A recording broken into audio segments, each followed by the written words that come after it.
دولة قطر محطة هامة لتوقف الطيور المهاجرة التي تقطع آلاف الكيلومترات وهي قادمة من قارة أوروبا في الشتاء لتأخذ قسطاً من الراحة ثم تواصل رحلتها الطويلة إلى إفريقيا.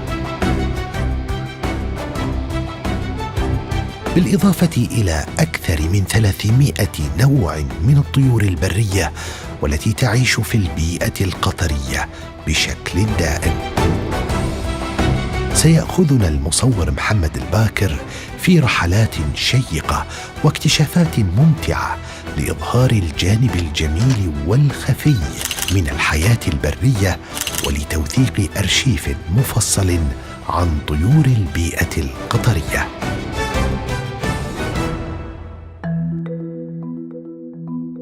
يأخذنا محمد الباكر في جولة استكشافية قبل التصوير، وذلك للبحث عن أفضل زاوية وأدق موضع لكاميرته. ورغم معرفته المسبقة بالمكان إلا أن الإبداع الفني يتجدد في كل زيارة للموقع، وقد يكون الطير نفسه موثقا من قبل، إلا أن لكل مصور ولكل راصد بصمته الخاصة ونظرته المتفردة، فاللقطات الفنية ليس لها حدود. اليوم تصوير إن شاء الله في جنوب قطر. المخطط اليوم إن شاء الله أني أصور الكرسوع اللي هو بعصاقيل. عادة طيور الماء على أساس أنها تأخذ منها لقطات جميلة، أفضل لقطات لها تكون اللي هو التصوير على مستوى الماء وعلى مستوى الأرض. فغالبا هذا التصوير أو هذا النوع من التصوير يحتاج طبعا التصوير بيكون برا السيارة، أما أني أكون من خش بين ورق القصب إذا كانوا الطيور قدام، فأحاول أني أتخشش بكل هدوء لحد ما أطلع على الجنب الثاني والتقط لي كم لقطة بشكل هادئ من غير أي صوت على أساس أن الطيور ما تخاف. أو بطريقة ثانية اللي هو أن أنت تحط خيمة فتقدر تلتقط صور قريبة جدا للطير اللي أنت مخطط أنك تصور له. طبعا أثناء عملية الاستكشاف الأفضل أن أنت تكون مجهز كل إعداداتك واستعداداتك الخاصة بالكاميرا. غالبا أو الأفضل تشوف طبعا شروق الشمس. أنا عندي شروق الشمس من هذه الناحية، فأنا لازم تصويري يكون مع إضاءة الشمس.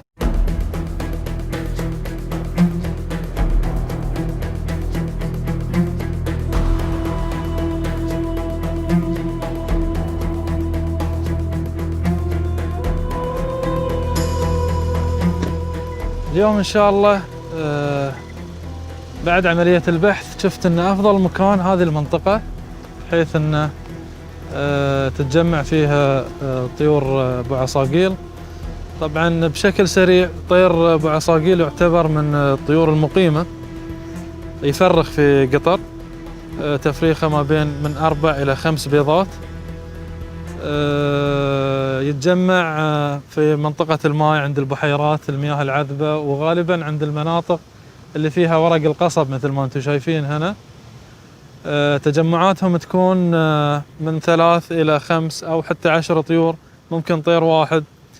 الجميل في الطير انه يمتاز برجيل طويلة لونها أحمر، ما تقدر تضيعه، يعني خلاص لما تشوفه تعرف ان هذا الكرسوع، او بلهجتنا احنا نسميه بعصاقيل. صدره يمتاز باللون الابيض الكامل، الجناح اسود، منقاره طويل، يتمشى بشكل رشيق وسريع، يطلع اصوات حاده وقت اذا حس بخطر او انذار. تلاقيهم دائما يطيرون فوق ويبعثون برسائل انذار. طبعا التغريد يختلف ما بين انذار نداء، صوته واضح جدا، ومن الصوت تعرف ان هذا كأنه تحذير ينبه الطيور ان ترى هذا الموقع في مصدر خطر.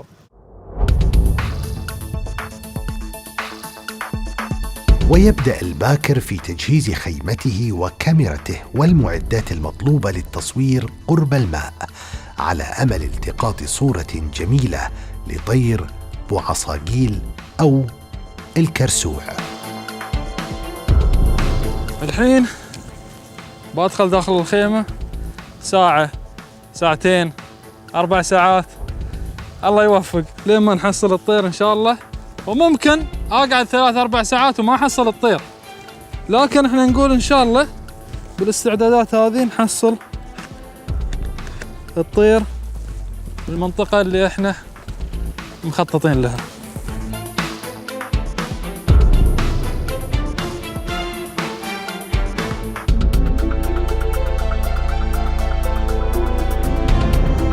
حاليا اللي بستخدمه ايضا من ضمن الاستعدادات ان انا بشغل صوت الطير اللي هو الكولينج. شيء ضروري انك تعرف اسم الطير باللغه الانجليزيه، على اعتماد ان اغلب المواقع اللي توفر لك اصوات الطيور مواقع اجنبيه، وفي منها ايضا مواقع عربيه.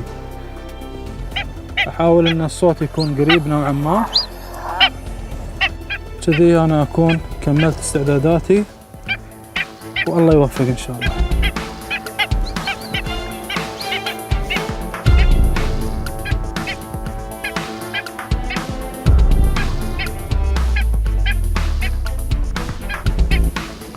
طير سريع الحركة، لكن إن شاء الله يوفقنا إنه يكون واقف في نفس المكان.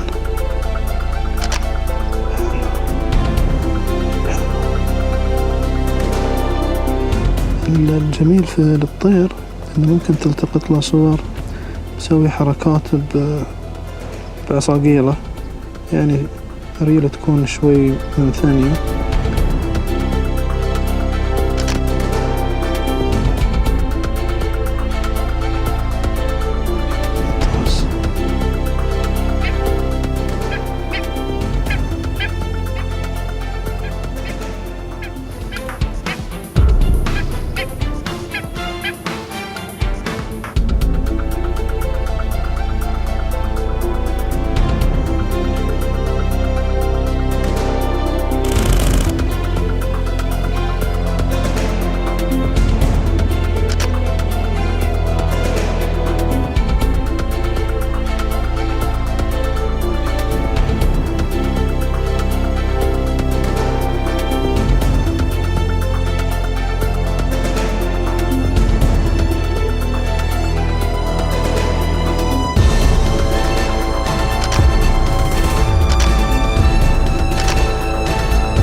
يعلم محمد الباكر أن العمل الجماعي أكثر دقة وأكثر تكاملاً في نتائجه، ومع أن التصوير الفوتوغرافي عمل فردي ينحصر في رؤية المصور وحده أثناء لحظة التقاطه الصورة، إلا أن الحقيقة تتطلب أكثر من عين لتقييم التوثيق.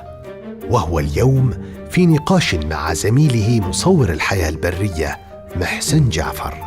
أنا بعرض عليك كم صورة وتختار لي أنت مثلا الصورة اللي عندك فيها مثلا ملاحظة. هذه الصورة طبعا أنا أغلب الصور صورتها من الأرض، يعني على مستوى الأرض. الصور الأرضية عادة تطلع حلوة. هذه الصورة لاحظت بعض الأشياء، اللون مختلف على الطير. أتوقع أن هاي من آثار هاي يسوي لها زوم شوي، بس أنا أعتقد هذه مش هو مو بصحي 100%. إي هو ذكر، لأن السيقان، شوف سيقان هاي تلوث، هذا من تلوث بيئي أو في نقعة معينة نزل فيها. فهو ترى مو متضرر، هذه بس ألوان، يعني نفس ما تقول لون مثل الآيل أو شيء. طبعا الفروقات في طيور الكرسوع أو بعصاقيل بشكل عام، الذكر عادة يجي راسه أبيض كامل والجناح يجي أسود كامل. حتى في الأطيار يبين اللي هو تباين ما بين الراس والجناح. نفس هذه الصورة؟ اي نفس هالصورة تقريبا. هاي الذكر. اي الجناح كامل اسود. الاسود يجيك هذا الذكر. عندك الانثى يكون الجناح عندها تقريبا مايل شوي للون الرمادي. شوي، هذا اللي تقدر تفرق فيه ما بين الانثى والذكر.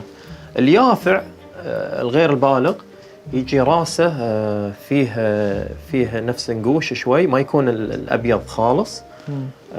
يجي راسه فيه الوان من الرمادي شوي، وحتى الجناح يتغير لونه يصير مايل للبني اكثر. فتقدر تفرق ما بينهم. السيقان طبعا اكثرها معروفه، طويله، ورديه مايله للاحمر تقريبا او حمراء على حسب البيئه اللي هي فيها مثلا. فهذا اللي تقدر تفرق فيه ما بين الذكر والنثيه واليافع غير البالغ. كنت ابي اسالك عن تفريخ الطيور. يعني انا اللي اعرفه ان تفريخ طيور الماي بشكل عام يكون تقريبا من شهر 4 إلى شهر 7، موسم الإعشاش والتفريخ أو التفغيس. بس الكرسوع بحكم أنه موجود طول السنة، فهل هو تفريخه في فترة معينة ولا ما له وقت معين؟ والله هو العجيب في الموضوع في الطيور هذه بشكل عام، بالذات الكرسوع. يعني الكرسوع طير ما يلتزم التزام كلي بموسم التفريخ أو التزاوج والتفريخ وكذا. فهم عندهم يعني سبحان الله عندهم شيء غريب. يعني هم عادي ينزلون في مكان جديد. الحين الطيور الكرسوع متعود على مدرج معين، مثلا ممكن ينزل في حد المزارع كل سنة، أو يكون هو مستوطن هذا المكان. مجرد ما يطلع من هالمكان مثلا يروح مكان ثاني، مكان جديد عليه، عادي يكون في وقت تزاوج حتى في غير وقته. صور لطيور الماي عادة احنا ناخذها كجمالية أكثر، ناخذها نفس ما يقولون الإنجليز اللي هي آي ليفل، اللي هي على مستوى النظر أو على مستوى النظر اللي هو الأرضي. فبالطريقة هذه تطلع لك الصورة أجمل.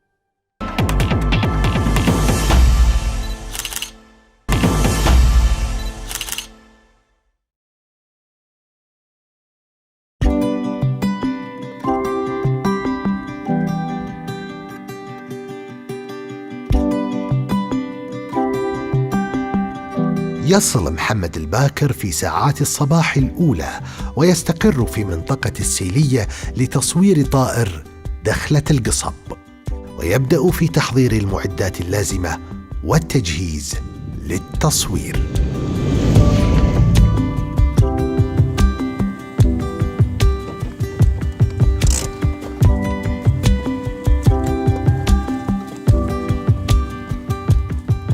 الحين أنا وصلت المكان، لازم أعدل وأجهز نفسي.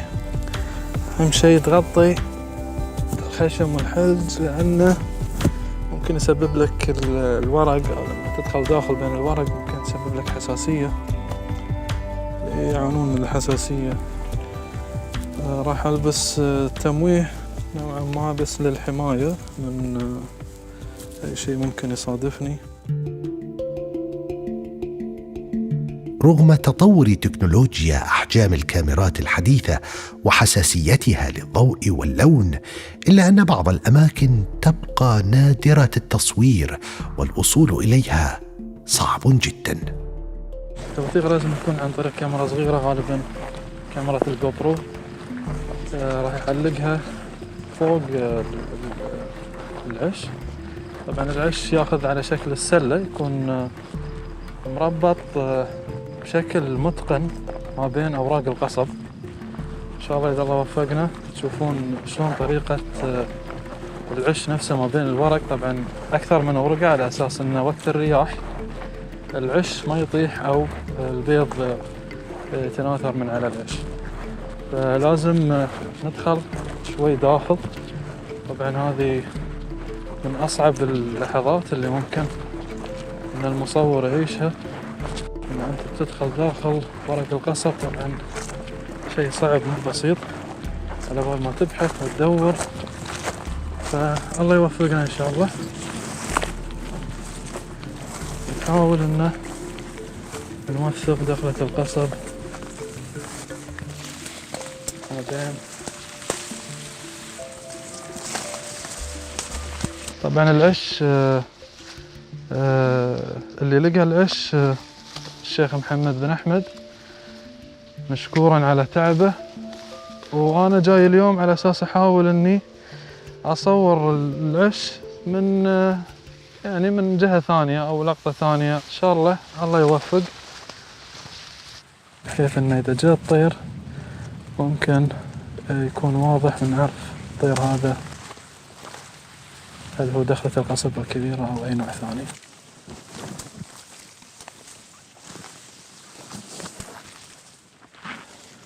هاي طبعا تصوير الطيور، والتوثيق تعب وصبر، ولازم تتحمل أي مخاطر ممكن تجيك في هذه المناطق، لكن إن شاء الله تكون نتائج حلوة.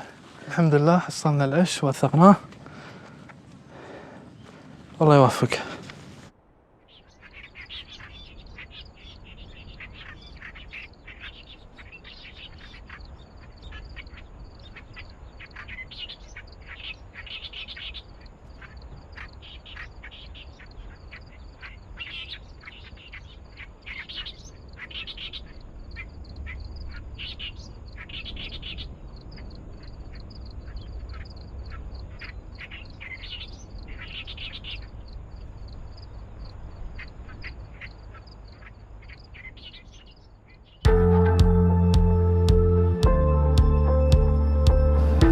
الحمد لله وثقنا، حصلنا عش دخلة القصب، وتوفقنا في توثيقها. الحين لاحظت ان انا في اكثر من طير لدخلة القصب الكبيرة او دخلة القصب الهندية، مو متأكد، فبحاول اني اخذ لي مكان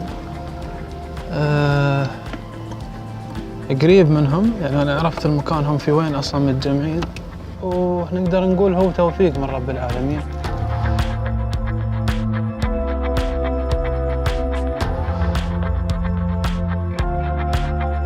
الطير بحكم أنه من الطيور صغيرة الحجم، غير عدائي، دائما يكون خايف من طبعا الطيور الجارحة كلها تعتبر مصدر قلق وخطر بالنسبة له، فدائما هو يكون داخل أوراق القصب. وأعتقد على هذا السلوك سمي بدخلة القصب، أنه دائما يكون داخل أوراق القصب، يطلع برا في الفترة الصباحية بعد شروق الشمس، يبحث عن الأكل، وبشكل سريع يرجع مرة ثانية داخل دخلة القصب. فأنا بحاول أني ألتقط له أكثر من صورة أول ما يطلع. أيوه حلو ممتاز.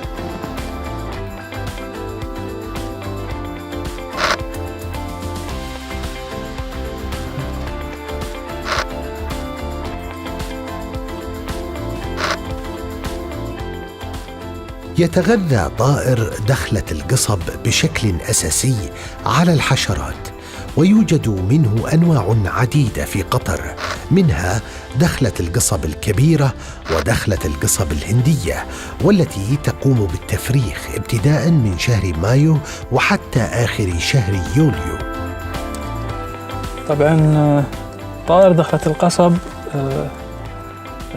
متواجد في المناطق اللي هي قريبة من الماء، وعادة عند أوراق القصب أعدادهم في الحقيقة أنا ما لاحظت أن في أعداد كبيرة تكون متجمعة في نفس الوقت، لكن من خلال بحثي والأيام اللي أنا أجي أصور فيها طول الموسم لاحظت وجود من 4 إلى 10 تقريبا، من 4 إلى 10 طيور يكونون في نفس المنطقة، لكن بأماكن متفرقة.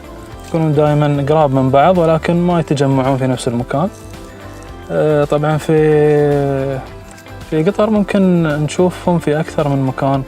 ممكن نشوفهم في منطقة السيلية، نشوفهم أيضا في منطقة المزارع في شمال قطر، في الجنوب أيضا في منطقة تركيا، في الكرعانة، في عدة أماكن، وغالبا تكون في الأماكن اللي هي قريبة من الماء واللي فيها أوراق القصب بشكل كثير.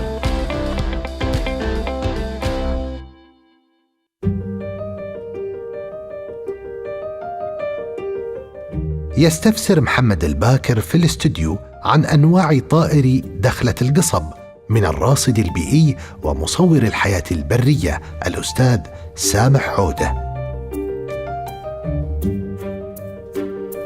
شوف، دخلة القصب الكبيرة والهندية أحجامها متشابهة. دخلة القصب الكبيرة حجمها 18 سنتي في الطول، وهي ما رصدناها مفرخة عندنا، رصدناها مفرخة في قطر، الإنديان ريد رابلر، وبرضه حجمها كبير تشبه دخلة القصب الكبيرة، طولها 17 سنتي.